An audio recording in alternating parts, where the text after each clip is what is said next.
নমস্কাৰ আপোনালোক সকলোকে প্ৰফুল্ল অসম ইউটিউব চেনেললৈ স্বাগতম জনাইছোঁ। এতিয়া আপোনালোকৰ বহুতৰে মনটো বেয়া, কিয়নো অসম আৰক্ষী আৰু অসম বন বিভাগৰ যিটো ইণ্টাৰভিউ, সেই ইণ্টাৰভিউটো 2 অক্টোবৰৰ পৰা হ'ব বুলি এটা ভিডিঅ' ক্লিপ বহুত বেছি ভাইৰেল হৈ আছে। এতিয়া ইয়াৰ আগতো মই এটা ভিডিঅ' বনাইছিলোঁ, তাতো আপোনালোকক ভালদৰে কৈছোঁ যে 2 অক্টোবৰৰ পৰা যি অসম আৰক্ষী ইণ্টাৰভিউ হ'ব বুলি যিটো ভিডিঅ' ক্লিপ বহুত বেছি ভাইৰেল হৈছে, সেই ভিডিঅ' ক্লিপটো এতিয়াৰ ভিডিঅ' ক্লিপ নহয়, সেই ভিডিঅ' ক্লিপটো হৈছে 2024 চনৰ ভিডিঅ' ক্লিপ, মানে সেইটো 2 বছৰৰ আগৰ ভিডিঅ' ক্লিপ। এতিয়া আপোনালোকৰ আহি গ'ল অসম আৰক্ষী আৰু অসম বন বিভাগৰ যিটো ইণ্টাৰভিউ, সেই ইণ্টাৰভিউটো কেতিয়াৰ পৰা হ'ব।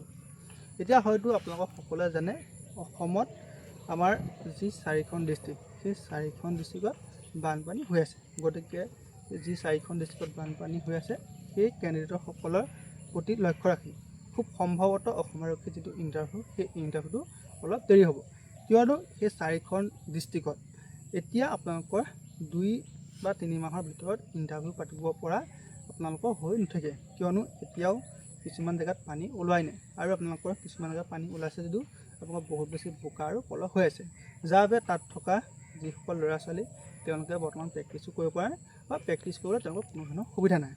এতিয়া আহি গ'ল আপোনালোকৰ যিটো ইণ্টাৰভিউ, সেই ইণ্টাৰভিউটো কেতিয়া অনুষ্ঠিত হ'ব। এতিয়া CM ছাৰে যেতিয়া ইলেকশ্যনৰ আগতে ঘোষণা কৰিছিল যে অসম আৰক্ষীৰ যিটো ইণ্টাৰভিউ, সেই ইণ্টাৰভিউটো ডিচেম্বৰ মাহত অনুষ্ঠিত হ'ব বুলি।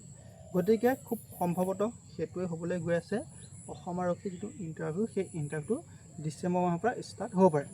এতিয়া আপোনালোকৰ আমাৰ আপাৰ আছামৰ যি 4খন ডিষ্ট্ৰিক্টত বানপানী হৈছে, সেই ডিষ্ট্ৰিক্টখনত আপোনালোকৰ ইণ্টাৰভিউ অলপ দেৰিকৈ হ'ব, কিয়নো অসম আৰক্ষীৰ যিটো ইণ্টাৰভিউ, সেই ইণ্টাৰভিউটো অল আছামত একেটা ডেটৰ পৰা ষ্টাৰ্ট নহয়। যেতিয়া আপোনালোকৰ 2022 চনত যি অসম আৰক্ষী ইণ্টাৰভিউ হৈছিল, বা 2023 চনত যি ইণ্টাৰভিউ হৈছিল, 2024 চনত যি ইণ্টাৰভিউ হৈছে, সেই ইণ্টাৰভিউসমূহ যিসকল দিছে বা যাৰ ঘৰৰ কোনোবা দাদা নামে বাইদেউ দিছে, তেওঁলোকে কথাটো ভালদৰে জানে। অসম আৰক্ষীৰ যিটো ইণ্টাৰভিউ, সেই ইণ্টাৰভিউ 3টা ফেজত পাতে, তেওঁলোকৰ first phase, second phase, third phase. গতিকে আমাৰ আপাৰ আছামৰ যি 4খন ডিষ্ট্ৰিক্ট, সেই 4খন ডিষ্ট্ৰিক্টৰ যদি লাষ্টৰ ফালে মানে থাৰ্ড ফেজত পাতি দিয়ে, তেতিয়া মিনিমাম আপোনালোকৰ প্ৰায় 2 মাহমান সময় এনেও পিছুৱাই যাব। গতিকে তেওঁলোকৰ হয়তো জানুৱাৰী ফেব্ৰুৱাৰী পাই যাব। গতিকে আপোনালোকৰ অসম আৰক্ষীৰ যিটো ইণ্টাৰভিউ, সেই ইণ্টাৰভিউটো ডিচেম্বৰ মাহৰ পৰা ষ্টাৰ্ট হোৱাৰ বহুত বেছি চান্স আছে। আৰু CM ছাৰে নিজে কৈছে যে আপোনালোকৰ যিটো ইণ্টাৰভিউ, সেই ইণ্টাৰভিউটো ডিচেম্বৰ মাহৰ পৰা অনুষ্ঠিত হ'ব। যদিহে আপোনালোকৰ কিবা কাৰণত ডিচেম্বৰ মাহৰ পৰা অসম আৰক্ষীৰ ইণ্টাৰভিউ ষ্টাৰ্ট নহয়, তেতিয়া আপোনালোকৰ খুব সম্ভৱতঃ জানুৱাৰী মাহৰ পৰা ষ্টাৰ্ট হ'ব। গতিকে আপোনালোকৰ যিসকলে অসম আৰক্ষী নাইবা অসম বন বিভাগত আহিম বুলি প্ৰিপেৰেশ্যন কৰি আছে, তেওঁলোকে ইণ্টাৰভিউ কেতিয়া হ'ব বা এডমিট কেতিয়া আহিব, তালৈ অপেক্ষা নকৰি এতিয়াৰ পৰা নিজকে ভালদৰে সাজু কৰক।